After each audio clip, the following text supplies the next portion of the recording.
La charrue avant les bœufs, un podcast proposé par Édouard Saury et Olivier Boucher. Salut Olivier. Salut Édouard. Aujourd'hui dans La charrue avant les bœufs, nous allons parler élevage et alimentation. Depuis une bonne dizaine d'années, l'élevage doit faire face à de nombreuses accusations. Dégradation de l'environnement, gaspillage des ressources, problématiques santé, souffrance animale. On a tout bonnement l'impression que les avantages des produits animaux sont minces, peu nombreux, voire inexistants. Et pourtant, quand on creuse, l'élevage semble bien posséder des atouts spécifiques. Alors qu'en est-il réellement ? Difficile de s'y retrouver, que reste-t-il à sauver ? Bougez pas, on décortique ça pour vous.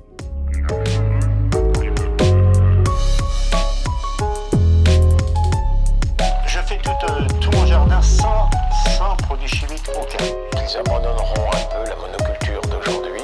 L'agriculture en Europe, elle est essentiellement industrielle. Pétrole pour labourer, pétrole pour les produits chimiques.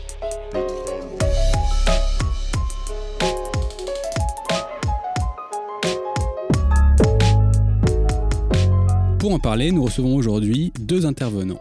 Sgayer Shriki, enseignant-chercheur en zootechnie ici même à l'ISARA dans nos locaux, et Éric Birlouez, ingénieur agronome, sociologue de l'agriculture et de l'alimentation. Sgayer, est-ce que tu peux te présenter rapidement avec nous ? Donc déjà merci d'avoir prononcé mon prénom correctement. Donc c'est bien Sgayer Shriki. Donc je suis enseignant-chercheur donc à l'ISARA en zootechnie. Je développe mes activités de recherche sur la qualité des produits carnés au sein de l'unité de recherche agroécologie et environnement.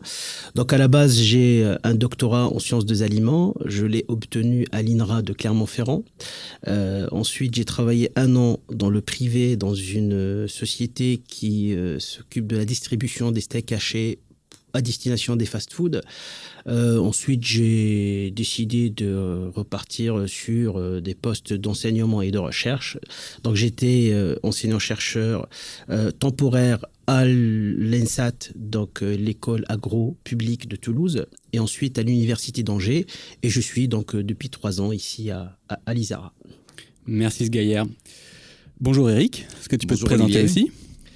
Oui, donc je m'appelle Éric Birlouez et je suis ingénieur agronome et, comme tu l'as dit, sociologue de l'agriculture et de l'alimentation. Alors depuis très longtemps, je travaille comme indépendant, donc j'ai beaucoup d'activités, de métiers différents, des activités d'études, de participation, des travaux de recherche appliqués, donc dans les champs de l'agriculture et de l'alimentation. Des activités d'enseignement également, où j'enseigne la sociologie des comportements alimentaires, mais aussi l'histoire de l'alimentation. Donc je fais dans des écoles d'agro, des universités en France, et puis aussi assez régulièrement à l'étranger. Et puis comme j'aime bien écrire, en dehors des articles, j'ai écrit à peu près, je n'ai pas compté, mais je pense une bonne quinzaine d'ouvrages grand public, plutôt sur l'histoire de l'alimentation. Et donc ça, c'est les activités d'auteur et de conférencier, chose que j'aime bien faire, de parler devant un public, de grand public ou bien sûr des personnes un peu plus spécialisées. D'accord, donc une vraie plume. Et ben, justement, aujourd'hui, on va préciser ça quand même avant de vous interroger. Tous les deux, on vous reçoit aujourd'hui, notamment suite à la publication d'un ouvrage sur lequel vous avez tous les deux participé. Alors toi, Sgayer, tu as aussi été le coordinateur de cet ouvrage avec d'autres personnes, tu nous préciseras cela. L'ouvrage s'appelle « Élevage pour l'agroécologie et une alimentation durable ». Ça va être le sujet de notre émission. Alors c'est un ouvrage qui réunit beaucoup de gens, 24 scientifiques si je ne me trompe pas, 23. Ouais. 14 chapitres thématiques qui permettent justement d'aborder ce sujet-là progressivement. C'est synthétique, c'est rigoureux, c'est accessible. C'est un ouvrage très plaisant, accessible vraiment pour tous les publics. Alors justement, Sgayer, est-ce que tu peux nous expliquer pourquoi maintenant ? Qu'est-ce qui a motivé cet ouvrage et pourquoi vous avez travaillé là-dessus ? Donc tout d'abord, déjà je rappelle que donc, je suis contributeur de l'ouvrage, mais je suis coordinateur, mais pas seul, puisque j'ai eu la chance en 2020, vous voyez 2020, il n'y a pas que des mauvaises nouvelles, donc de coordonner cet ouvrage avec ma collègue Marie-Pierre Iliès-Houry, maître de conférence à Bordeaux Sciences Agro, et Jean-François Auquette, donc directeur de recherche à INRAE de Clermont-Ferrand. Et du coup, c'est un ouvrage collectif dans lequel 23 scientifiques de différents établissements ont participé à l'écriture de ce bouquin scientifique. Donc, pourquoi maintenant ? Je pense que la motivation de l'ouvrage rime avec deux choses, réalité et contexte. Réalité, c'est la réalité de l'élevage, son impact économique, et la deuxième, son contexte très particulier. Donc, sa réalité, parce que la production agricole, par exemple, en Europe, elle dépasse les 400 milliards d'euros par an, et les productions animales y contribuent à hauteur de 45%. Donc, c'est quand même un poids économique très important. Donc, on est face à un secteur très important. La deuxième chose, c'est son contexte, puisque l'élevage est dans un contexte un peu particulier. Malgré tous les services que l'élevage rend en termes environnemental, social et économique, au jour d'aujourd'hui, il fait l'objet de différents questionnements sociétaux légitimes qui peuvent aller des préoccupations environnementales, sur lesquelles on va revenir tout à l'heure, les gaz à effet de serre, l'utilisation des terres et la consommation d'eau, à des problèmes liés au bien-être animal, que ce soit les conditions de vie ou de mort des animaux, des questions éthiques allant à l'extrême jusqu'au même refus même d'exploiter des animaux pour en tirer profit, et bien sûr des problèmes de santé publique, notamment quand on fait le lien entre viande rouge et cancer colorectal. Donc tous ces questionnements-là font que l'élevage est dans un contexte particulier, et on voulait justement participer à la réflexion autour de la place de l'élevage dans nos sociétés post-modernes. Très bien, donc on va justement revenir sur tous les sujets que tu mentionnes là. Eric, je cite l'introduction de l'ouvrage « L'espèce humaine et les animaux domestiques ont une relation réciproque de longue date. Plus récemment, le développement de la société industrielle a bouleversé le rapport homme-animal. » C'est-à-dire, qu'est-ce que ça veut dire, cette introduction ? Ça veut dire en fait que la société industrielle, donc qui naît avec la révolution industrielle au 19e siècle, a industrialisé l'alimentation, entre autres, et puis elle a évidemment aussi industrialisé l'élevage et l'abattage des animaux. Et donc cette activité d'élevage, qui existe depuis à peu près 10 000 ans, a été transformée, en tout cas dans certains endroits, en une activité industrielle de production de protéines alimentaires, de protéines animales. Et donc on a vu les élevages, les abattoirs également devenir un petit peu des boîtes noires. Hein. Et cela, évidemment, suscite de la part des consommateurs beaucoup de questionnements. Les abattoirs, par exemple, ont été relégués à la périphérie des villes, mais donc du coup aussi à la périphérie de nos consciences. C'est-à-dire que auparavant, les animaux arrivaient vivants dans les villes, et les gens, au Moyen-Âge, par exemple, étaient très contents de voir des animaux arriver vivants au cœur des villes, parce que c'était pour eux le moyen de vérifier que les animaux étaient en bonne santé, qu'ils ne semblaient pas souffrir de maladies, etc.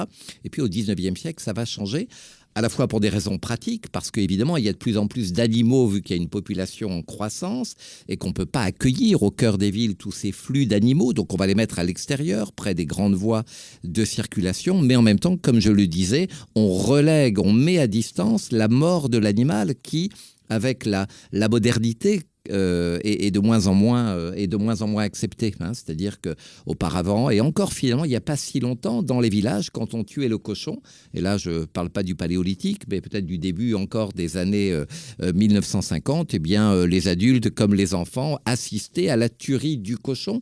Il y avait tout un tas de rituels qui faisaient que finalement, ça ne posait pas de problème. Et puis, donc, il y a cette évolution des mentalités qui accompagne l'industrialisation et qui fait donc qu'il y a cette mise à distance de la mort. Donc ça, c'est l'industrialisation de l'abattage, et puis évidemment les élevages dans lesquels on pénètre plus aujourd'hui, les animaux sont plus enfermés. Et donc, avec l'industrialisation, il y a aussi cet autre phénomène qui est celui de l'urbanisation. La révolution alors l'urbanisation, ça existe depuis l'Antiquité, bien évidemment, mais la révolution industrielle va l'accentuer, la période récente encore plus. Et ce qui se passe avec l'urbanisation, c'est qu'en fait, les animaux sauvages et les animaux d'élevage, ce qu'on appelle les animaux de rente, sortent finalement de notre champ de vision. Il y a en France 80% de citadins aujourd'hui. Quand on ouvre la porte de sa maison, et même qu'on se rend au travail le matin, il y a quand même peu de chances que l'on croise des paysans, des éleveurs et des animaux domestiques, d'élevage, ou des animaux sauvages. Par contre, il y a un type d'animal qui n'a fait que se développer dans nos villes, dans nos familles, c'est l'animal familier, l'animal de compagnie. Et finalement, tout se passe comme si la référence de l'animal, ou l'animal avec un grand A, était devenu l'animal qu'on connaît, l'animal familier, l'animal de compagnie. Et on a oublié qu'il y avait des animaux sauvages. Enfin, on n'a pas complètement oublié, mais en tout cas, on a cette distance avec les animaux sauvages que nos ancêtres, mais il n'y a pas si longtemps, considéraient plutôt comme des adversaires pour certains d'entre eux. Le loup ou l'ours, mangeur de brebis, le renard croqueur de poules, le sanglier qui dévaste les champs. Donc il y a un rapport évidemment qui a complètement changé avec ces animaux sauvages qu'on voit dans des magnifiques films documentaires. Et puis les animaux d'élevage, c'est pareil, on ne les voit plus. Et donc, donc on va juger de l'animal, et par exemple on y reviendra, du bien-être de l'animal, au travers de la relation que l'on a, très affective, évidemment, avec ces animaux qui font partie de notre famille. Donc il y a beaucoup d'éléments, l'industrialisation, l'urbanisation, qui montrent que le rapport à l'animal, le rapport à la mort également, je le disais, a complètement changé avec l'évolution des mentalités, l'évolution des technologies, l'évolution de la société, etc., etc. Donc globalement, quand même, une vraie mise à distance pour le consommateur de ces réalités de production et des animaux de rente. Oui. Et ça, c'est partout pareil, où il y a des territoires encore où on peut encore avoir ce rapport à l'animal, j'imagine dans le monde rural, où moi je sais qu'il y a des villages qui fêtent encore le cochon. Il y a des traditions qui se sont gardées. Voilà, elles ont quand même beaucoup décliné, mais c'est vrai que dans le milieu rural, quand on vit à la campagne, on a encore cette proximité, ne serait-ce que visuelle, de voir des animaux et de comprendre un petit peu comment les choses se passent. Mais quand même, de manière globale, il y a vraiment ce phénomène de mise à distance. Et c'est un des problèmes aussi qui explique l'incompréhension vis-à-vis des agriculteurs, des éleveurs, de la part du grand public, qui explique la montée des peurs alimentaires. C'est qu'il y a toutes ces distances. En 2 mots, on peut considérer qu'il y a eu, du fait de l'urbanisation et de l'industrialisation, d'abord un déséloignement qui sont purement spatiaux, c'est-à-dire que, comme je le disais, les villes se sont étalées. Quand on vit dans une ville, on n'a plus sous les yeux la production agricole, l'élevage, les animaux. Générationnel également, c'est un autre éloignement. Il y a de moins en moins de Français qui peuvent dire aujourd'hui, mes parents ou mes grands-parents même sont agriculteurs, donc je ne connais de moins en moins par proximité familiale ce monde-là. Et il y a un éloignement économique également, c'est-à-dire quand j'ai un morceau de viande dans mon assiette, je sais qu'il y a plein d'intermédiaires finalement qui entre l'acte de production et l'acte de consommation, et puis un éloignement social. Vous savez, en 1955, vous aviez encore plus d'un Français, et je parle pas du Paléolithique, mais de 1955, il y avait plus d'un Français sur 5, 27% de la population active qui travaillait dans l'agriculture, vraiment dans l'agriculture, c'est-à-dire au champ, comme agriculteur, membre de la famille d'agriculteurs ou salarié agricole. Et aujourd'hui, on sait que c'est à peine plus de 2%. Donc il y a aussi cet éloignement d'un groupe social qui a quasiment disparu, là encore, de nos radars, même si de temps en temps, on entend encore des agriculteurs manifester, par exemple. Et puis un éloignement culturel. Donc vous voyez, tous ces phénomènes, à des degrés divers, c'est vrai que dans les campagnes, comme le dit Édouard, on a gardé quand même un peu de ça, mais quand même, globalement, il y a cette distance très importante qui s'est instaurée. Mais malgré cet éloignement, donc on constate quand même qu'il y a toute la société aujourd'hui qui a énormément de choses à dire sur l'élevage. Tu parlais par exemple, Gaillère, une problématique environnementale. Des chiffres à la louche comme ça, quand on entend l'élevage, 15% des émissions mondiales de gaz à effet de serre ou 80% des émissions agricoles. Est-ce que tu peux nous dresser un peu le tableau, le bilan du rôle de l'élevage dans la dégradation de l'environnement, ou au contraire, quels sont les chiffres clés pour toi pour comprendre l'élevage ? Je pense que les 2 mots élevage et environnement, ce sont 2 mots très liés, difficilement dissociables d'ailleurs, pour 2 raisons. La première, c'est que un système d'élevage, c'est un système dynamique qui contient des ressources humaines, des ressources végétales, des ressources animales. L'homme qui pilote, l'animal qui mange les ressources végétales pour générer des produits animaux, lait, viande, œufs, ainsi de suite, et aussi générer des déchets. Ces déchets auront des impacts positifs et ou négatifs, directs ou indirects, sur un environnement. Donc élevage et environnement sont indissociable. La deuxième chose, c'est qu'au jour d'aujourd'hui, quand on entend le mot élevage, assez souvent dans les médias européens, depuis quelques années, c'est plus pour pointer les aspects plutôt négatifs et les externalités négatives de l'élevage sur l'environnement. Oui, alors... Pardon. Non, c'est juste pour expliquer aux gens ce que ça veut dire externalité négative. Ouais. En fait, c'est des impacts, c'est-à-dire que c'est des effets secondaires entre parenthèses, si je dois simplifier le mot. Donc, c'est des effets secondaires de cette activité. C'est des conséquences, voilà, sur le milieu, le biotope, enfin le milieu qui est autour de l'élevage. Et donc, parmi les chiffres, justement, c'est le chiffre de 15%. Et en fait, exactement, c'est 14,5%. La participation de l'élevage dans les émissions mondiales. De gaz à effet de serre. De gaz à effet de serre, pardon. Donc, et là-dessus, je me permets de revenir 15 ans en arrière, c'est-à-dire qu'en 2006, le premier rapport de la FAO qui est sorti, le premier chiffre qui a été donné, c'était 18%. Donc l'élevage participe à hauteur de 18% dans les gaz à effet de serre à l'échelle de la planète. Sauf que depuis, ce chiffre a été revu à la baisse. Il est passé de 18 à 14,5%. C'est un chiffre considérable. Et justement, il faut que les scientifiques et les acteurs de l'élevage doivent travailler pour baisser ces 14,5%. Mais permets-moi, Olivier, de revenir sur une aberration qu'on entend malheureusement toujours dans les médias, un peu plus sur les réseaux sociaux, c'est que le secteur des transports pollue moins ou l'élevage pollue plus que le secteur des transports. Et ça, c'est une aberration scientifique puisque nous sommes en train de comparer deux choses incomparables. Je m'explique. Pour le chiffre de 14,5%, la FAO elle a pris en compte en même temps les émissions directes et indirectes liées à l'élevage. Donc direct, c'est la digestion des ruminants, la gestion du fumier, et aussi indirect, donc la fabrication, l'acheminement des aliments, et aussi le transport des produits animaux générés, donc par exemple la viande. Donc c'est vraiment toute la filière. Toute la filière, l'amont et l'aval. Alors que pour le transport, donc le secteur des transports, donc le GIEC, le groupement intergouvernemental d'experts intergouvernemental de l'évolution du climat, quand il a sorti le chiffre de 14% pour les transports, en fait, ils ont compté uniquement la pollution liée aux véhicules qui sont en circulation. Donc, autrement dit, uniquement les émissions directes. Et donc, au final, pour avoir une comparaison juste, il faut soit enlever tout ce qui est indirect de l'élevage, et là, on descend beaucoup par rapport à 14,5%, ou on va ajouter les émissions indirectes liées à la fabrication des véhicules, à la livraison.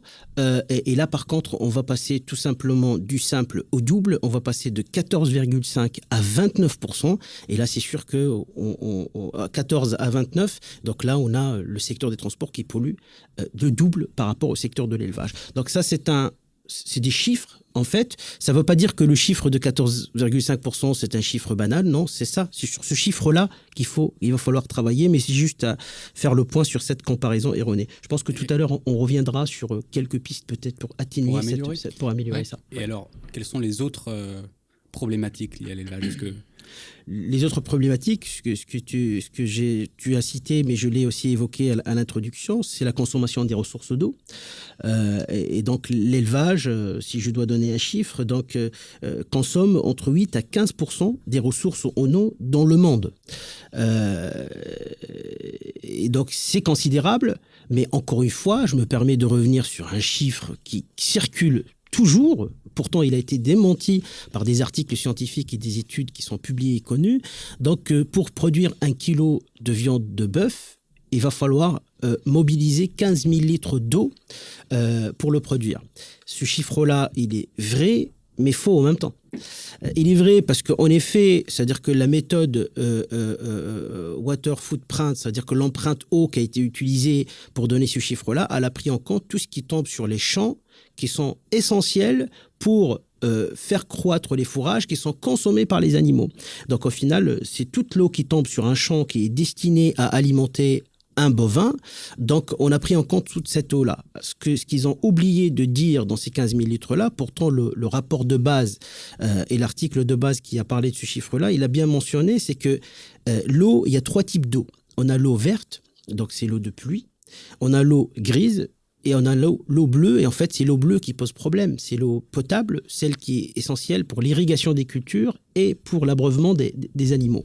Et en fait, dans les 15 000 litres d'eau... L'eau grise, c'est quoi juste ? L'eau grise, en fait, c'est l'eau essentielle pour diluer les déchets liés à l'élevage. En fait, c'est une eau virtuelle, en quelque sorte, mais en fait, c'est ce qu'il faut pour nettoyer un peu tout ce qui est lié à cette activité-là. Et donc, en fait, le 15 000 litres d'eau englobe tout ça, sauf que ce qu'on oublie de dire, c'est que 90 à 95% de ces 15 000 litres-là, c'est de l'eau verte, donc c'est de l'eau de pluie. De toute façon, qu'il y ait élevage ou pas, qu'il y ait des consommateurs de viande ou pas, cette eau, elle va quand même tomber. Donc ça, c'est le deuxième chiffre. Ceci dit, je rappelle, entre 8 et 15% des ressources en eau sont consommées par l'élevage, et c'est sur ça qu'il va falloir peut-être travailler.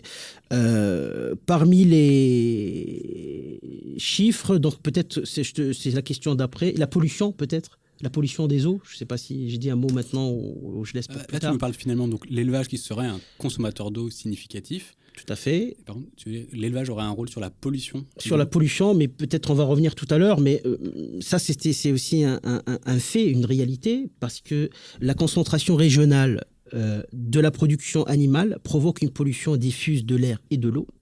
Et plus de 80% de l'azote d'origine agricole, en fait, il est présent, et qui est présent dans les milieux aquatiques, en fait, il est lié aux activités de l'élevage. Et donc, ça, c'est dû à deux raisons, à la spécialisation des exploitations agricoles et aussi la concentration des élevages sur une zone particulière fait qu'on va avoir ce seuil de pollution qui est relativement élevé. Voilà. Oui, juste un petit... juste pour compléter ce qu'a dit Gaillard, effectivement, sur ces chiffres qu'on entend sans arrêt, qui sont jetés en pâture sur les gaz à effet de serre, sur la consommation d'eau. On oublie également, par rapport aux gaz à effet de serre, tu as très bien expliqué effectivement le mode de calcul, transport et élevage, mais on oublie de dire que l'élevage, tout au moins l'élevage des ruminants sur de l'herbe, il y a la fonction puits de carbone des prairies qui permet d'atténuer, au moins en partie évidemment, ces émissions de gaz à effet de serre et qui ne sont pas prises en compte dans les 14,5% de la FAO. Alors, c'est-à-dire que là, tu expliques l'élevage permet de maintenir des surfaces en prairies qui vont être utiles à l'alimentation des bovins ou du cheptel de manière générale. Et ces prairies-là permettent de mieux stocker du carbone, c'est ça ? Oui, absolument. Et d'ailleurs, une part d'ailleurs importante, je crois que c'est à peu près 60% au niveau mondial, des ruminants sont encore, Dieu merci, nourris avec de l'herbe. Et cette herbe, on la trouve sur des endroits qui ne sont absolument pas, pour la plupart, convertibles en céréales, par exemple. Voilà. Donc on a besoin d'avoir des animaux sur ces terres qui ne peuvent porter que de l'herbe et qui ont ce rôle de puits de carbone. Et d'ailleurs, juste... Parce que tout à l'heure, Sgaillard, tu disais que l'élevage, on peut lui attribuer à peu près 14% de la responsabilité de l'émission, de la contribution au réchauffement climatique et de l'émission des gaz à effet de serre. Mais est-ce que, 14%, moi je me méfie toujours des moyennes comme ça, parce qu'il y a plein de formes d'élevage. Eric, tu viens de mentionner justement des élevages qui concernent des endroits qui sont peu valorisables autrement. Est-ce qu'il ne faudrait pas segmenter l'élevage en plusieurs catégories pour affiner un peu ce chiffre, en disant que, faut pas qu'on compare Tu parlais choux et des carottes. Des bovins qui mangent de l'herbe. Est-ce qu'ils mangent tous de l'herbe ? Non, ils mangent pas tous de l'herbe, bien évidemment, mais c'est vrai que c'est important. C'est vrai que ces moyennes, elles sont pas sans intérêt. Elles permettent de suivre des évolutions. Si on arrive à atténuer, on verra qu'il y a des progrès accomplis en termes d'émissions par l'élevage des gaz à effet de serre. Mais ça correspond à des réalités tellement différentes que finalement on comprend pas grand-chose. Donc, je pense que c'est vraiment très important, mais on va en parler, de parler des systèmes d'élevage, des types d'élevage qui parfois il y a rien à voir évidemment entre un feedlot américain qui d'ailleurs n'est pas très émetteur de gaz à effet de serre rapporté au kilo de viande produit. Tu peux préciser le feedlot américain ? C'est les systèmes de parcs d'engraissement des animaux qu'on va trouver au Brésil également. Pour prendre un autre exemple, un élevage de vaches allaitantes du Massif central ou dans les pays du Sud, je pense en Afrique subsaharienne par exemple, quelques animaux qui ont évidemment toute leur utilité. Donc il y a vraiment une énorme diversité des types d'élevage et donc on ne va pas pouvoir apporter une réponse unique à cette diversité.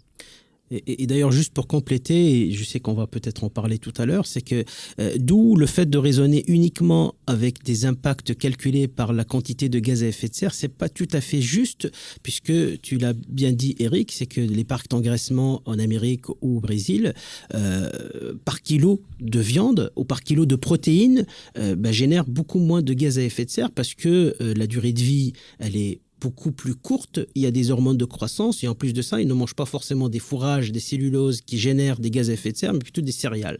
Donc il faut voir l'impact environnemental dans sa globalité, avec les services aussi rendus autour, notamment vous avez parlé tout à l'heure de la séquestration du carbone liée justement aux prairies. Voilà, exactement. Et alors il y a peut-être un sujet qu'on n'a pas encore abordé, le bien-être animal, parce que c'est quand même quelque chose là qui est fortement abordé dès qu'on parle d'élevage, une problématique de société concrète où il y a vraiment des attentes très très fortes. Alors, qu'est-ce que c'est le bien-être animal? Comment ça se gère? Quel est le problème, Eric, dans les élevages? Oui, alors qu'est-ce que c'est le bien-être animal? Ça, c'est vraiment la question, parce qu'on se rend compte que si on interroge les acteurs de la filière élevage, les éleveurs, les techniciens, les vétos, etc., ou les responsables des filières, on n'a pas la même définition que celle que va donner monsieur et madame tout le monde, qui n'est pas, du milieu agricole. Souvent, les éleveurs disent, et bien sûr, ils n'ont pas tort de ce point de vue-là, dire, mais je n'ai de toute manière aucun intérêt à maltraiter mes animaux parce que mes animaux ne seraient pas productifs s'ils n'étaient pas correctement traités. Hein. Donc c'est un argument qu'on a souvent entendu, mais évidemment c'est pas du tout un argument qui satisfait les consommateurs, la plupart d'entre eux en tout cas, etc., qui eux voient dans le bien-être animal plutôt que des critères objectifs, mesurables, etc., assez complexes. C'est très difficile d'objectiver le bien-être animal. On s'est rendu compte dans un certain nombre de projets, là je pense au projet Accept par exemple, qui est un projet qui a étudié ces questions-là et qui montre que dans l'esprit du consommateur, le bien-être animal, c'est des choses très concrètes. C'est par exemple l'accès au plein air, parce qu'on se dit que l'animal, il est forcément mieux s'il est à l'extérieur que s'il est à l'intérieur. C'est la lumière naturelle dans les bâtiments. C'est le fait de ne pas être entravé, de ne pas être attaché. Alors oui, bien évidemment, on ne peut pas dire que ça n'a rien à voir avec le bien-être animal, mais c'est une vision qui est différente. Et je pense qu'une partie des controverses sur le bien-être animal vient du fait qu'on ne se met pas finalement tellement d'accord sur ce qu'est cette notion de bien-être animal qui reste malgré tout extrêmement difficile à objectiver parce qu'on est des humains et on a quand même du mal à se mettre vraiment dans la peau d'une poule pondeuse ou d'une truie par exemple.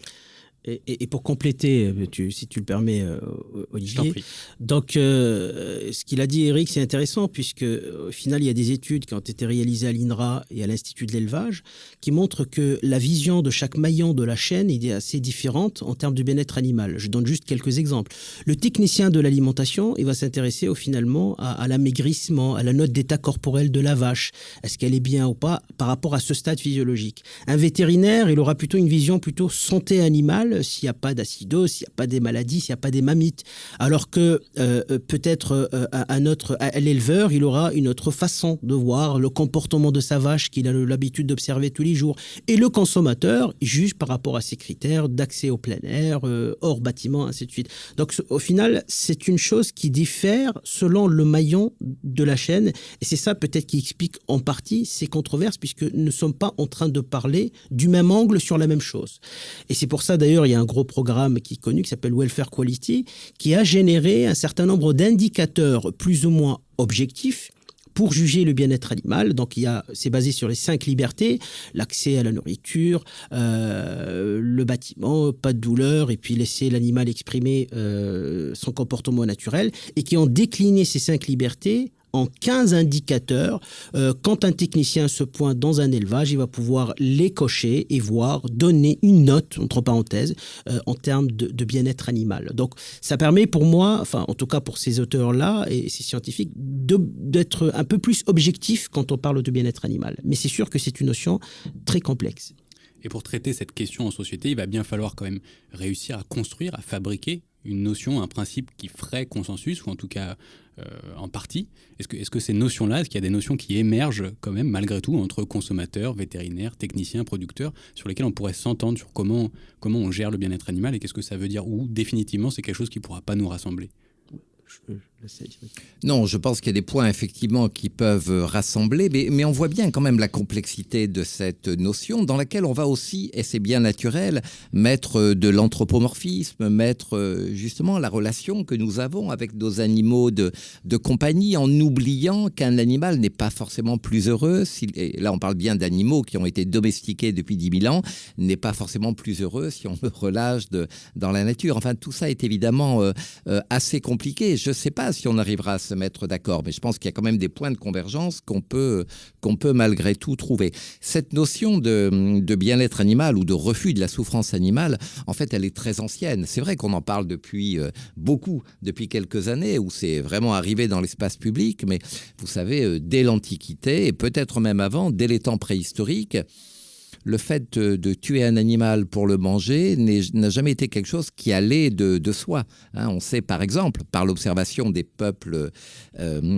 premiers et des peuples anciens d'aujourd'hui, on pense que dès la préhistoire, le chasseur, avant de mettre à mort un animal, et donc de le faire souffrir et de lui ôter la vie, adressait des excuses à l'animal ou des prières ou demandait l'autorisation à des esprits ou à des puissances invisibles. Et puis après, pendant l'Antiquité, on va avoir tout un tas de rituels. On va sacrifier l'animal, c'est-à-dire on va rendre sacré le fait de lui ôter la vie, mais c'est pour honorer les dieux. Donc, qu'est-ce qu'il y a de plus noble et de plus beau que de rendre hommage aux dieux, etc., etc. Et puis, les rituels d'abattage, kasher, halal, insistent sur le fait que il faut, même si cela évidemment aujourd'hui est controversé, mais faire souffrir le moins possible l'animal. Cette question, elle est très ancienne. Elle est réactivée aujourd'hui pour tout un tas de raisons, mais en soi, la sensibilité à la souffrance animale n'est pas du tout quelque chose qui est apparu avec les vidéos de certaines associations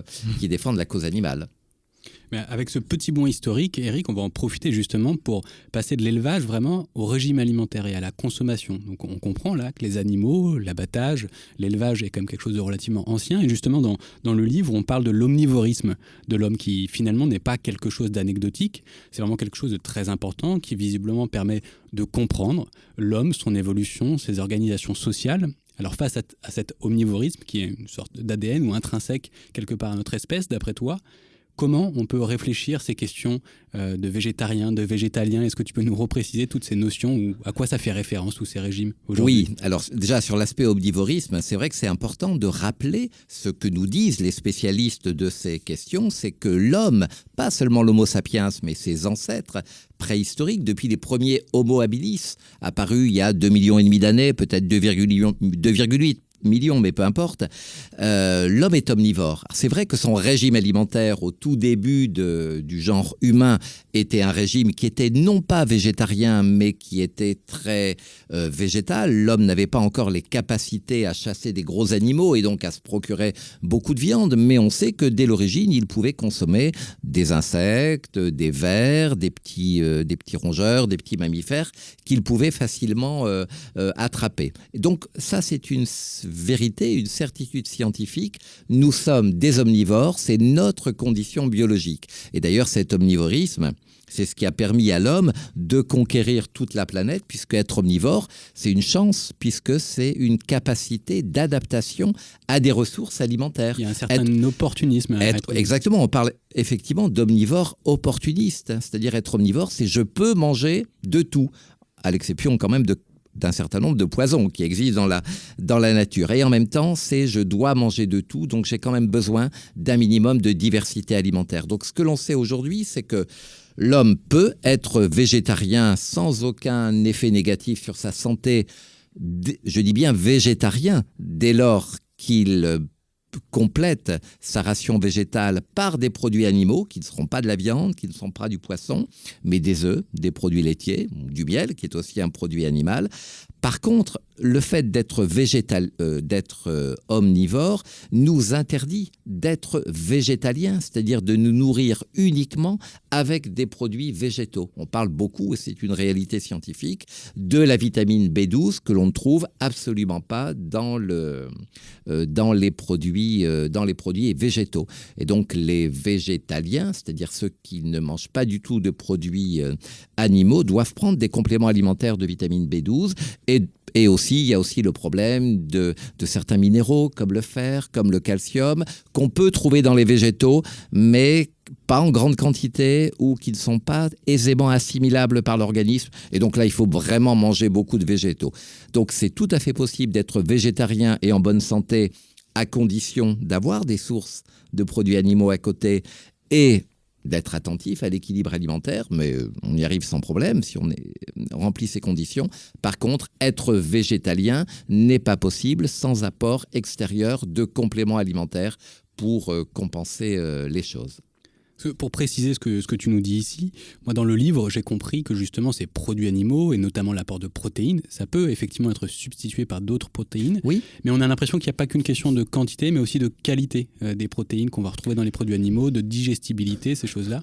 Bien sûr, ça c'est effectivement, alors ce qui est intéressant, c'est de voir que bien sûr, la viande est une source de protéines de haute valeur biologique, avec tous les acides aminés essentiels que notre organisme ne sait pas produire et dont nous avons besoin. Mais on peut arriver à se passer de viande et à avoir malgré tout les apports nutritionnels des protéines de la viande, notamment par l'association de légumineuses et de légumineuses, de légumes secs et de céréales.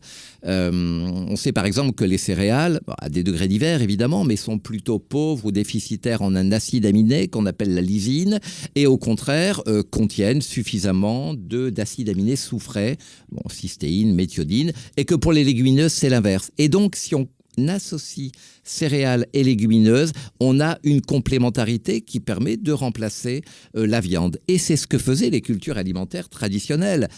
Dans les cultures du Maghreb, le couscous, semoule de blé dur, est systématiquement associé au pois chiche. Il y a, tu le sais mieux que moi, Zgaïer, des milliers de couscous différents. On y met ce que l'on veut, mais il y a quand même la base qui est les pois chiches qui vont toujours accompagner la céréale. Alors, même chose en Amérique où on a les haricots rouges, les haricots et le maïs. En Asie où on a le riz et le soja. Et puis même dans notre culture européenne ou Moyen-Orient, dans nos ancêtres, consommer des céréales sous forme de pain, de galettes, de bouillie, mais les associer avec des légumes secs, avec des lentilles, avec des pois chiches, des fèves, etc. Donc voilà, cette complémentarité céréales légumineuses permet, en tout cas là on parle des protéines, permet d'obtenir tous les acides aminés dont notre corps a besoin. J'ai pas souvenir d'avoir mangé un couscous sans viande. Il y a des recettes ? Oui, il y a des recettes. On les mettra dans les sources. Essentiellement, on met quand même de la viande, mais il y a plusieurs façons de le faire, en effet, sans viande. Et alors moi, en lisant le livre, j'ai compris que j'étais flexitarien. Est-ce qu'on peut me repréciser cette notion ? C'est quoi le flexitarisme ? Oui, alors c'est une définition qui vient des États-Unis, qui est apparue il y a peut-être 5 ou 6 ans. Alors, à ma connaissance, c'est pas quelque chose de très précis, être flexitarien, mais disons que ça désigne les personnes qui, sans être végétariens stricts, c'est-à-dire sans avoir renoncé à la chair animale, c'est bien ça la définition du végétarisme au sens strict du terme, pas de chair animale, pas de viande, pas de produits carnés, donc y compris la volaille évidemment, et pas non plus de poisson. Les flexitariens sont les personnes donc qui, sans être végétariens, ont décidé, pas pour des raisons économiques, mais pour d'autres raisons, parmi celles que tu en évoquais quelques-unes, Zgaïer tout à l'heure, décident de limiter sensiblement leur consommation de chair animale et de viande. Donc c'est des gens qui peuvent continuer à consommer de la viande quand ils vont au restaurant, une fois par semaine ou une fois par mois, quand ils sont invités chez des amis, refusent pas la viande qui est proposée, mais par exemple à la maison, ils n'en consomment pas. Mais je n'ai pas vu qu'il y avait une définition de flexitarisme qui disait moins de 2 fois par semaine, vous êtes de viande, vous êtes flexitarien, ou moins de 3 fois par mois, etc. Mais c'est vraiment cette idée qui est finalement la tendance, par exemple, de la société française. En France, depuis 1998, pour être précis, on a diminué la consommation de viande dans son ensemble. Et même depuis 1980, ça fait quand même 40 ans, et c'était 16 ans avant la première crise de la vache folle, en France, on a commencé à diminuer la consommation de viande rouge.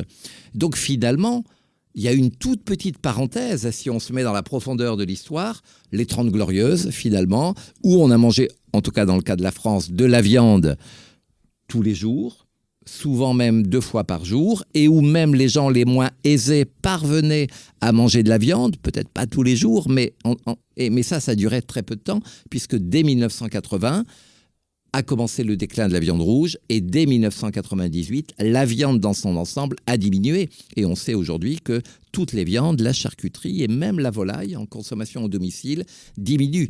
Ça ne diminue pas extrêmement vite, ça s'accélère quand même depuis ces dernières années.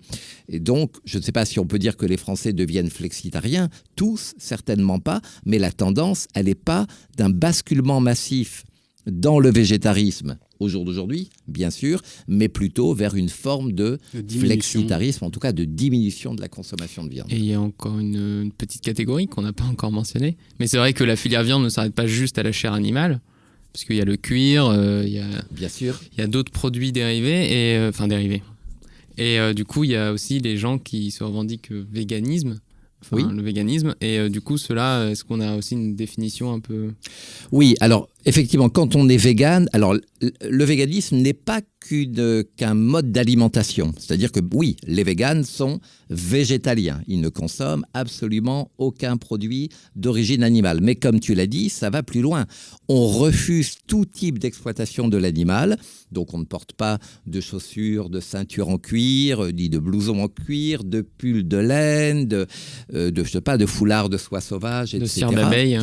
Exactement, bien sûr. Et puis on n'emmène pas ses enfants au zoo ou au cirque. Évidemment, la chasse, la corrida, ça va de soi, c'est refusé. L'utilisation d'animaux pour des expérimentations dans des laboratoires de recherche, que ce soit pour faire des cosmétiques ou des vaccins d'ailleurs, est refusée. Donc on est vraiment dans une vision du monde qui est le refus, dans le cas du véganisme, de toute forme, quelle qu'elle soit, d'exploitation de l'animal. L'idée même de posséder un animal est absolument récusée, car l'animal n'a pas demandé à être... déjà, il n'a pas demandé à être domestiqué par l'homme. Alors on va revenir à l'élevage. Lance Gaillard, tu veux préciser ? Je vais juste compléter par quelques chiffres. Hein. C'est-à-dire qu'au jour d'aujourd'hui, justement d'après le bouquin et le chapitre qui a été écrit par le Crédoc, le véganisme, je mets avec le végétalisme, ils sont aux alentours de 0,5%. Le végétarisme, plutôt aux alentours de 2%, alors que le flexitarisme, on est, même en Europe, hein, c'est entre 18 et 26%, donc on n'est pas loin de 25%, allez, en moyenne, ou peut-être un peu moins. Ça, c'est des chiffres pour l'Europe ? L'Europe, c'est entre 18 et 26%.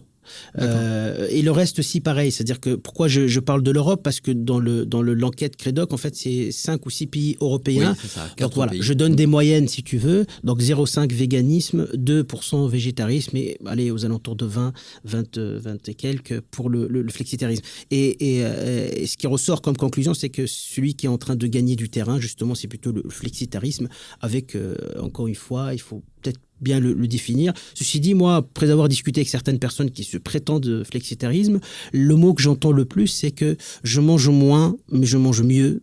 Voilà. J'ai l'impression que c'est plutôt ça, le flexitarisme. Oui, tu as tout à fait raison. Enfin, c'est ce que l'on voit effectivement dans les enquêtes. Et manger moins et manger mieux permet de continuer à manger de la viande à budget constant.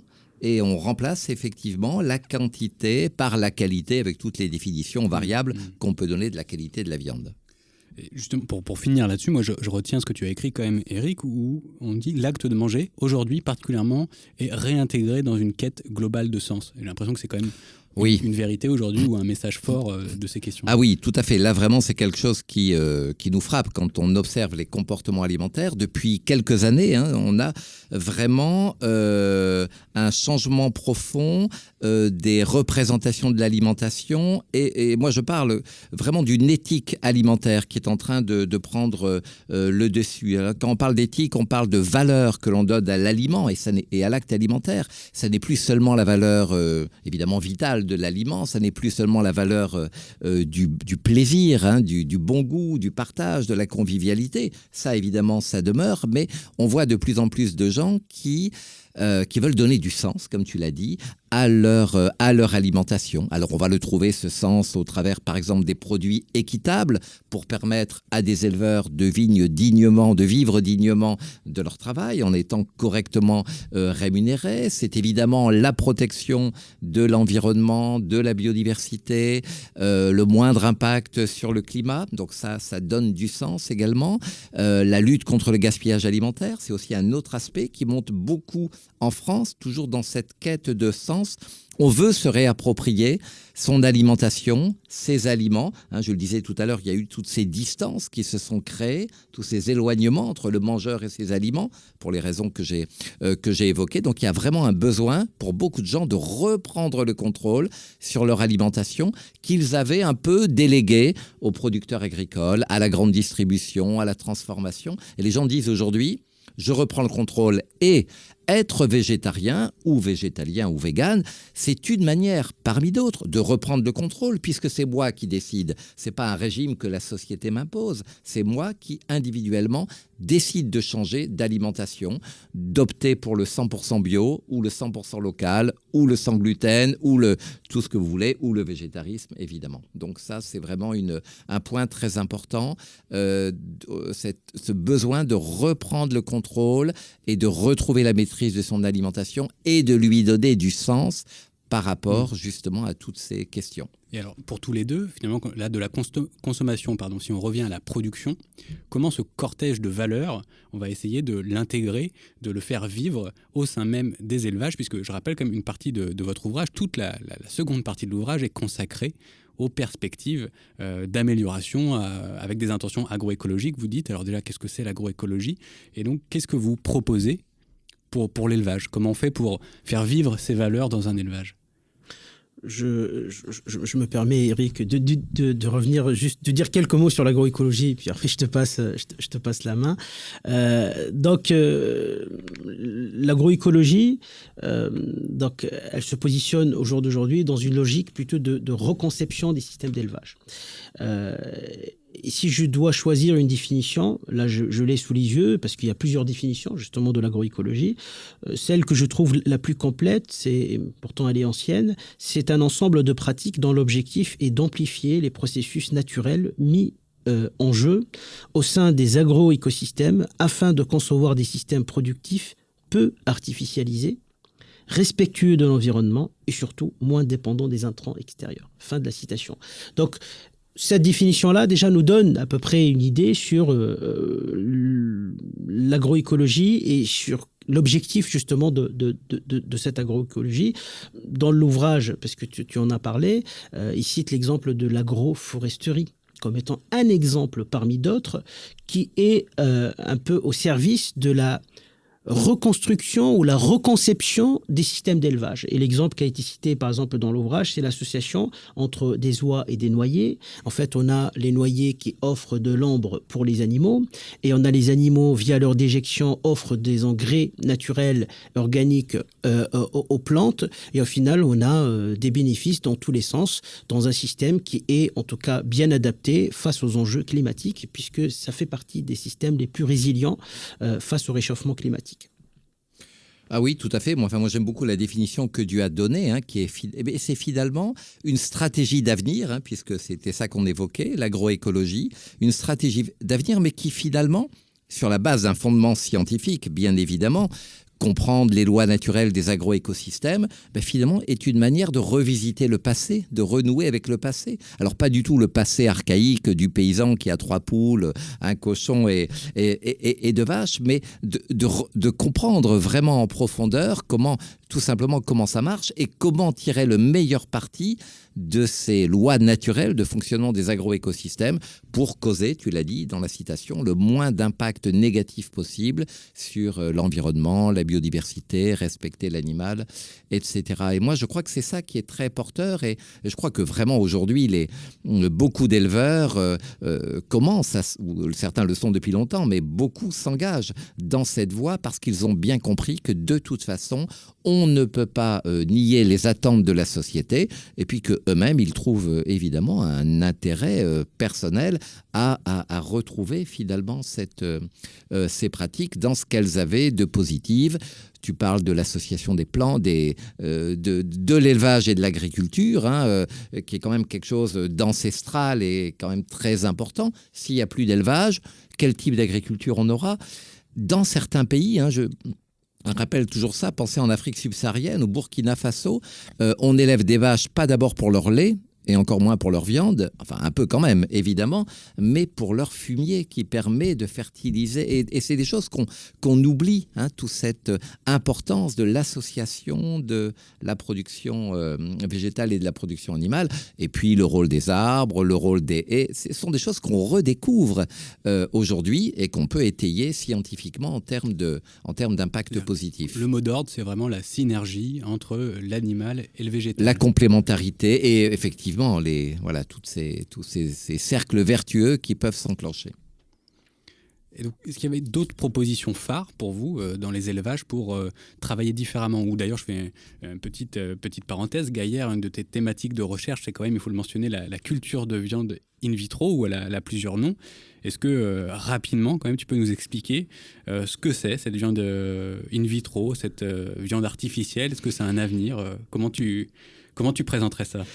Déjà, ce qui est marrant, c'est que tu as cité 3 appellations pour la même chose. Ça montre en fait l'agitation autour de cette biotechnologie, parce qu'il y a de mémoire une quarantaine à peu près de dénominations pour nommer la même chose. Viande de synthèse, artificielle, de laboratoire, viande propre, ainsi de suite. Et en fait, un terme plus neutre, c'est de la viande de culture, avec une mention, c'est que certains scientifiques émettent quand même des réserves sur le fait de l'appeler viande, mais bon, c'est un terme connu, donc on va l'utiliser. Donc, concrètement, c'est quoi ? C'est la culture de cellules qui ont été prélevées par biopsie sur un animal vivant. Ces cellules-là, on va les mettre dans un milieu contrôlé sur le plan physiologique, la température, enrichi avec des nutriments, des hormones de croissance, si nécessaire des antibiotiques, mais pas systématiquement. Et donc on va les mettre en milieu pour que ça se produise un très grand nombre de fois, pour pouvoir fournir à la fin des fibres musculaires, et puis ça va faire des couches en fait de fibres jusqu'à ce qu'on obtienne quelque chose qui ressemble davantage à plutôt un carpaccio qu'une vraie entrecôte. Donc on n'est pas en train de fabriquer ou de cultiver un vrai muscle. Et d'ailleurs, juste entre parenthèses pour les auditeurs, donc la différence entre muscle et viande, la viande c'est un muscle qui a maturé. Ça, on n'est pas prêt en tout cas de l'avoir pour l'instant à l'état actuel des choses. Pour la viande de culture, plutôt on passe direct à quelque chose qui ressemble au mieux à un steak haché plutôt, mais on est loin de la structure du muscle qui va mêler en même temps tissu conjonctif, protéines, tissu nerveux, vaisseau, tissu adipeux. Tout ça, c'est ce que c'est un muscle. Donc voilà ce que c'est la viande in vitro ou la viande de culture. Moi, j'en profite d'ailleurs pour faire une nouvelle petite parenthèse, parce que j'aime bien qu'on définisse les choses. Là, tu viens de définir la différence entre viande et muscle. Est-ce que toi, Eric, dans ton utilisation de la viande, peut-être un peu plus dans un milieu sociologique, est-ce que les abats, ça peut être considéré comme la viande, qui ne sont pas forcément des muscles ? Enfin, est-ce qu'il y a des définitions qui sont différentes en fonction de l'approche thématique, entre guillemets ? Oui, c'est vrai. Alors c'est vrai que quand on parle de... il faut bien s'entendre sur les mots, effectivement. Et les définitions sont parfois différentes. Ce qu'on appelle viande rouge en France, c'est pas forcément ce qu'on appelle viande rouge ailleurs, etc. C'est vrai qu'il faut être très précis parce que, par exemple, si on considère que la viande est on ne va parler que de la viande de boucherie. Et si on considère l'ensemble des produits carnés, donc ce que certains appellent viande, on peut évidemment avoir quand on fait les enquêtes, des différences très importantes. On se rend compte, par exemple, que, et ça c'est contre-intuitif, les plus gros consommateurs de produits carnés, je dis bien de produits carnés, en France, sont les jeunes de 18-24 ans. En tout cas, d'après une enquête du Crédoc réalisée en 2016, qui avait demandé aux gens, non pas s'ils mangeaient de la viande ou des produits carnés, mais qui avait juste demandé de noter pendant plusieurs jours, week-end compris, les ce qui était mangé, tout ce qui était mangé dans la famille, mangé à l'extérieur, et de noter les quantités. Et là, on se rend compte, par exemple, que les 18-24 ans sont les plus gros consommateurs, par tranche d'âge donc, non pas de viande, mais de produits carnés. Alors ça paraît un petit peu surprenant, on se dit, mais non, voyons, ce sont plutôt les jeunes qui sont plus nombreux à devenir végétariens, voire véganes, etc. Et en fait, quand on parle de produits carnés, en fait, on parle de quoi? On parle du style d'alimentation majoritaire, enfin des jeunes, qui certes n'est pas d'aller acheter la viande de boucherie, l'entrecôte dont on parlait tout à l'heure chez le boucher, c'est pas ça qu'ils mangent, mais ils mangent des burgers, de la charcuterie sur les pizzas, des sandwichs au poulet, des lasagnes, etc., etc. C'est-à-dire c'est la viande comme ingrédient. Et donc, selon ce que l'on regarde et avec les définitions que l'on donne, on peut avoir des résultats qui sont très différents. Donc, la viande ingrédient est consommée davantage par les jeunes, ce qui explique que leur consommation et leur consommation totale de produits carnés est beaucoup plus importante que les autres catégories d'âge. Mais si on ne prenait en compte que la viande, au sens strict du terme, viande de boucherie, eh bien, ça ne serait pas eux qui seraient les premiers consommateurs. Donc, c'est vrai qu'une fois de plus, ces questions de définition sont vraiment importantes. Et l'intitulé de ce rapport du CREDOC, qui me semble qui a été réédité ou réactualisé en 2017, s'intitule « Les jeunes d'aujourd'hui transforment la consommation de la viande ». Donc en fait, ils sont en train de la consommer, mais autrement. De manière différente. Voilà. Mais pour revenir, Edouard, pour compléter ce qu'il a dit Eric, il y a déjà un débat scientifique. Est-ce que les abats, c'est de la viande ou pas? Et je t'invite à lire un dictionnaire qui s'appelle le dictionnaire de la viande, dans lequel il y a toutes les définitions, et tu verras que ce débat, il est loin d'être tranché. Il y a toujours un débat. Est-ce que c'est considéré comme de la viande? Ceci dit, quand on regarde la définition dans Larousse, tout simplement, de la viande, c'est l'aliment qui est tiré de la chair animale. Donc, on est plus sur le muscle et non pas sur les abats. Ça, c'est juste pour simplifier les choses. Voilà. Parce que oui, moi, je me rappelle, parce qu'en fait, j'ai eu Eric en cours quand j'étais encore étudiant. Et c'est vrai qu'il y avait un moment où tu prenais le temps d'expliquer aussi les représentations sociales qui ont évolué dans le temps entre les partis nobles, les produits un peu plus populaires, et toutes ces choses ont évolué. Et c'est vrai que du coup, on a tendance à oublier que maintenant, c'est vrai qu'il y a peut-être je pense à des émissions culinaires ou des choses comme ça qui remettent au goût du jour certaines parties oubliées de l'animal.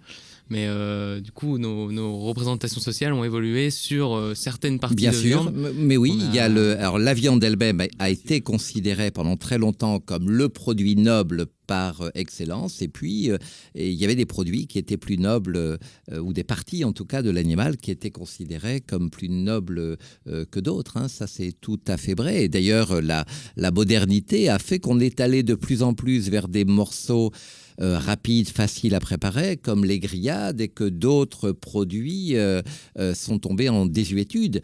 Mais aussi, là encore, à cause des représentations que l'on se faisait. Vous allez aujourd'hui, même dans une boucherie, je ne parle pas de la grande distribution, vous ne trouvez plus de tête de cochon, de tête de veau, de langue de bœuf, parce qu'on n'est plus prêt à accepter finalement d'être confronté au fait que la viande, c'est quand même quelque part la partie d'un animal qui a été vivant, et d'un animal qui, comme nous, est fait de chair, d'os, de muscles, de sang, etc.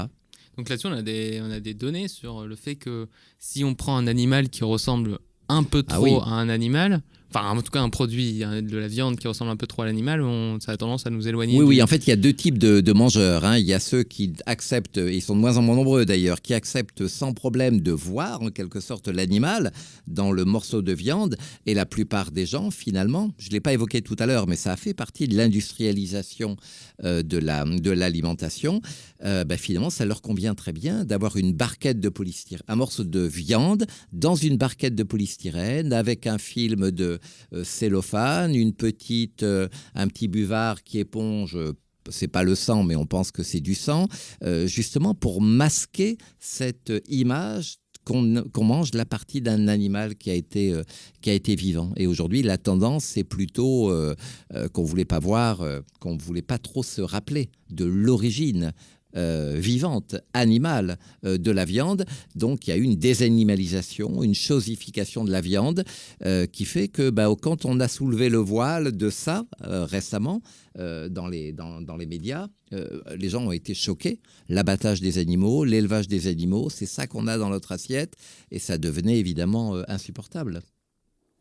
Alors concrètement, pour l'avenir, tous les deux, si vous deviez vous inspirer d'un élevage, d'un modèle d'élevage, qu'est-ce que ce serait pour justement être raccord avec ces propositions sur des perspectives agroécologiques de cette consommation de viande?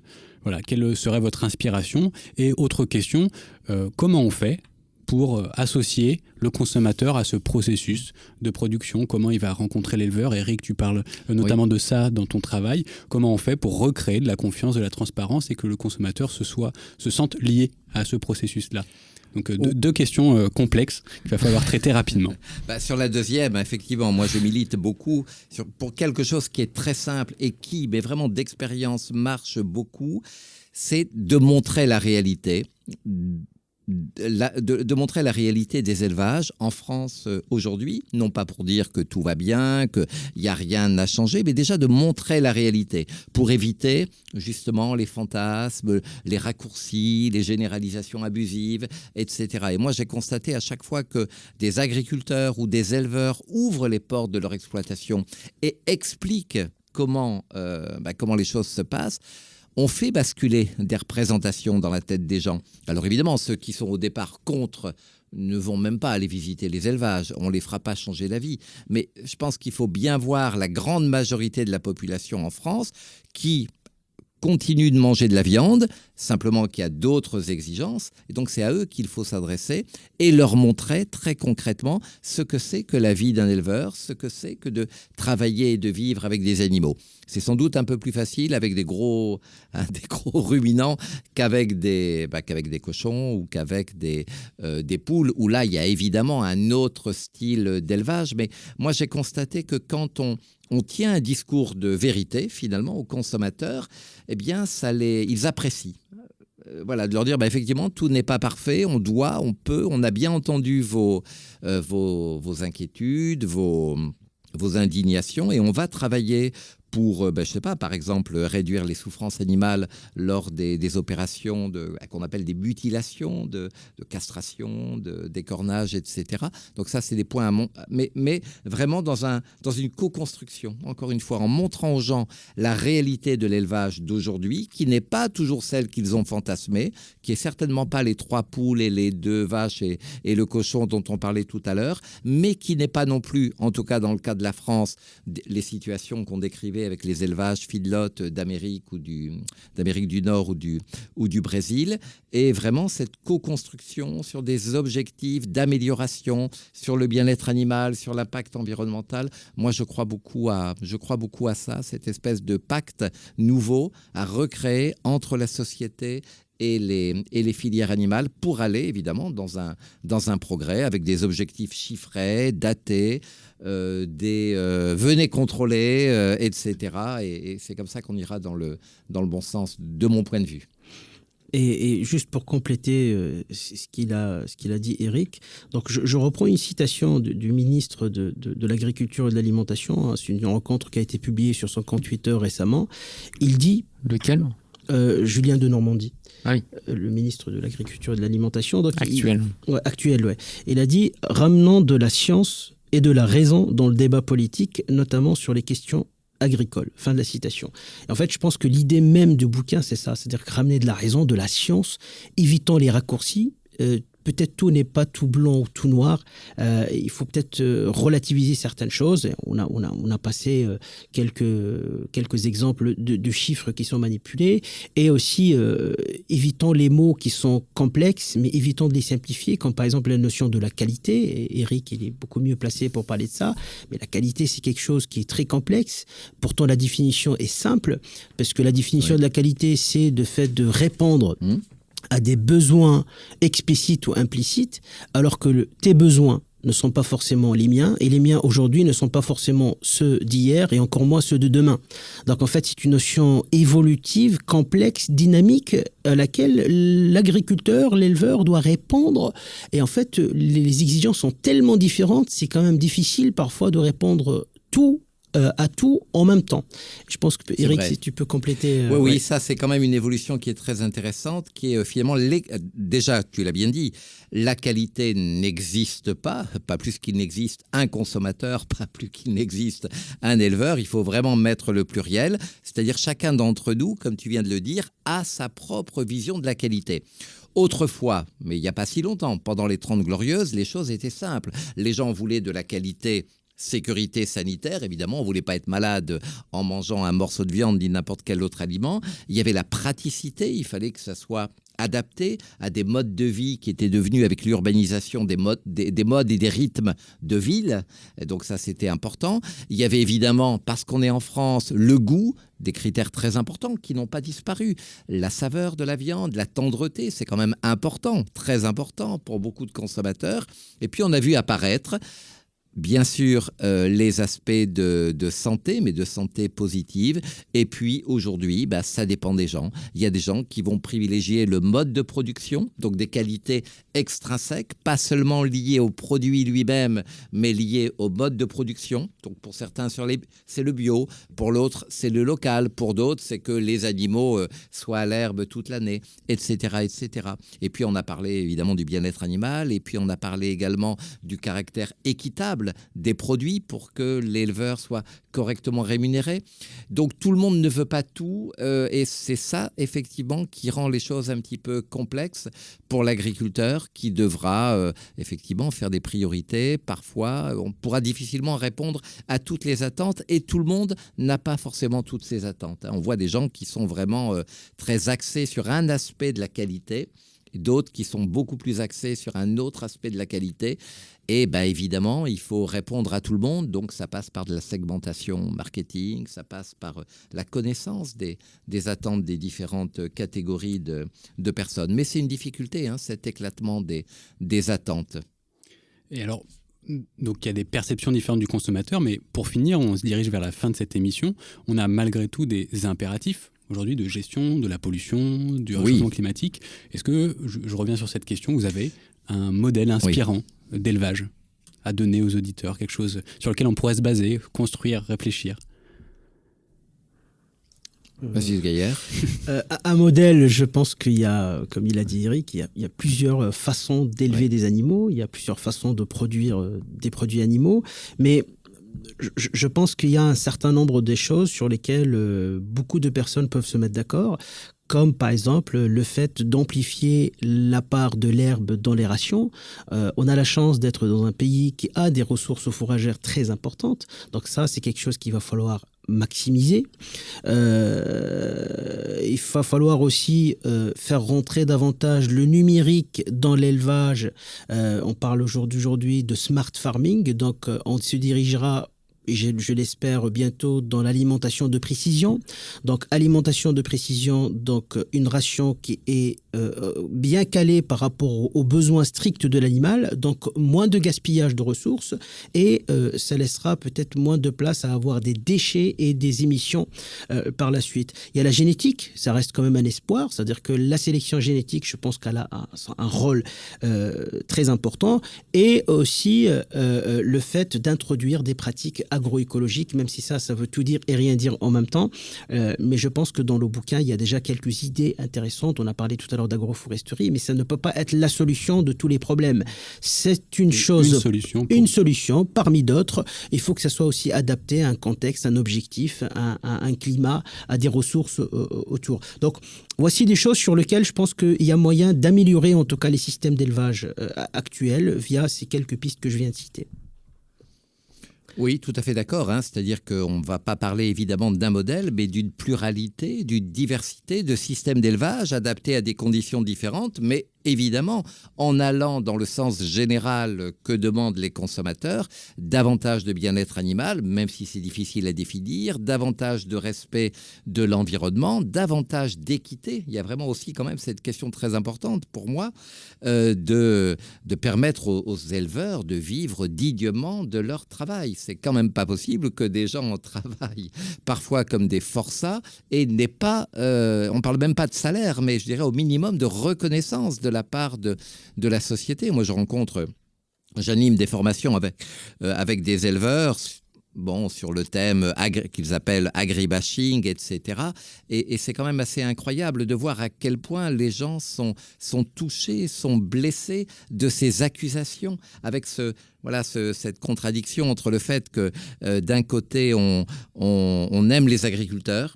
C'est vrai, les enquêtes montrent que les Français ont confiance dans leurs agriculteurs et c'est une réalité.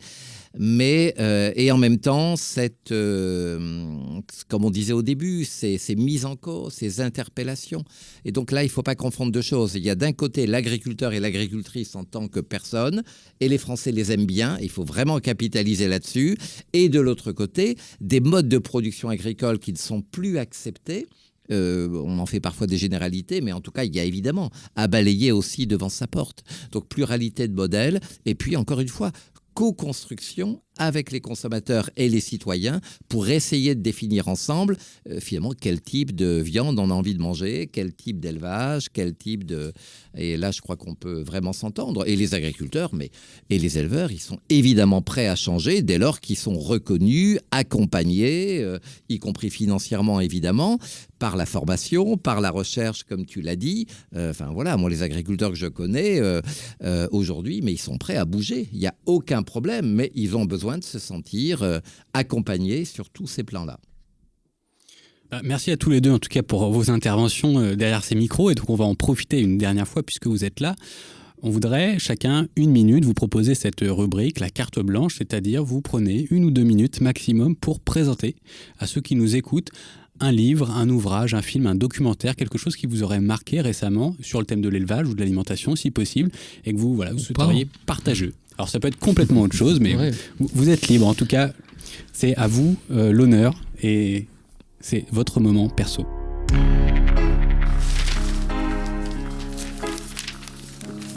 Eric, je t'en prie. Moi, alors, je crois que beaucoup d'auditeurs auront vu ce documentaire qui est passé sur France 2, donc chaîne de télévision publique, il y a quelques jours. Nous, paysans, je crois que c'est ça le titre, Nous, paysans, que j'ai trouvé très bien fait parce que ça raconte l'histoire du monde agricole au cours depuis un siècle, depuis donc le début du XXe siècle.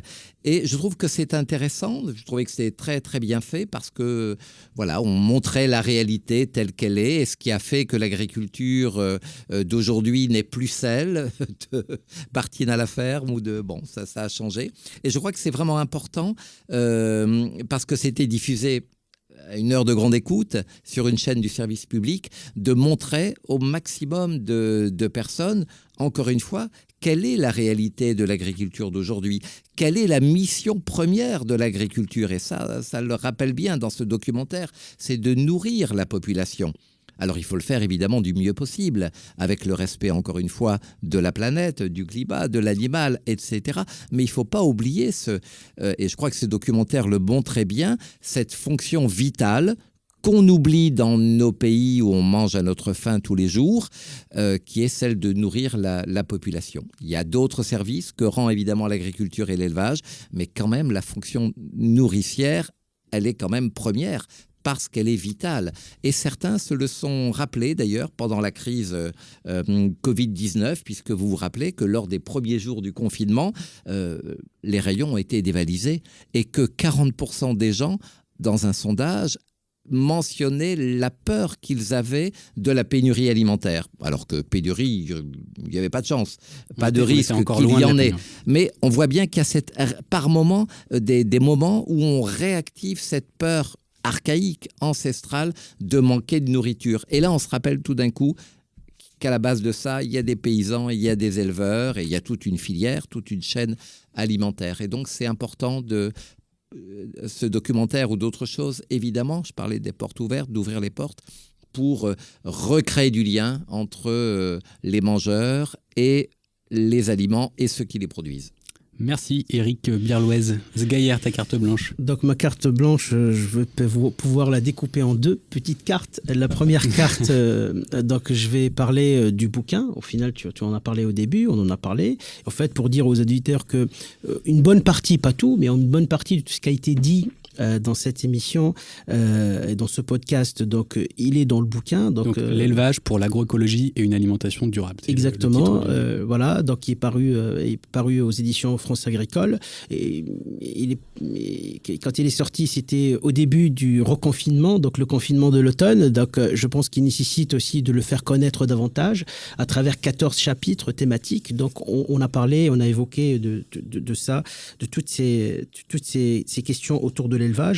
Et moi, personnellement, en tant qu'enseignant, mais aussi en tant que chercheur, j'ai eu souvent beaucoup de difficultés à trouver un seul document qui va recenser ces questions-là, mais en y apportant des arguments objectifs et scientifiques. Donc là, voilà, on a eu la chance d'avoir cet ouvrage qui répond en partie, perfectible certes, mais il répond en partie à cette demande. La deuxième chose, c'est, on a parlé de la viande in vitro, je n'ai pas eu le temps de détailler, mais le temps imparti, il était court, c'est normal.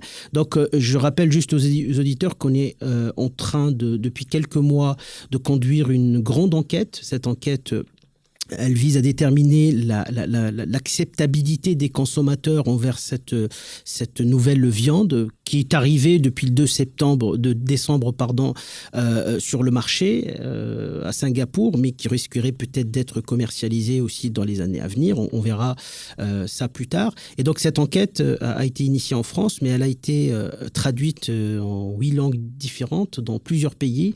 Et au jour d'aujourd'hui, on a plus de 12 000 réponses et on a déjà même commencé à publier ces résultats-là. Donc voilà, je t'enverrai peut-être les liens vers les autres enquêtes afin de les diffuser, les faire connaître, et je promets en tout cas à ceux qui sont intéressés de leur envoyer les résultats en partie qui sont déjà publiés. Voilà. Avec plaisir. Merci. Merci à vous deux d'avoir participé à cette émission.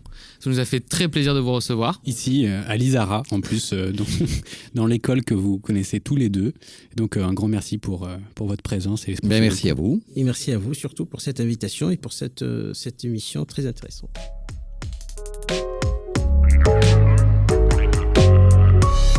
Merci d'avoir écouté cet épisode jusqu'au bout, on espère qu'il vous a plu. Merci également à l'ISARA de rendre ce podcast possible.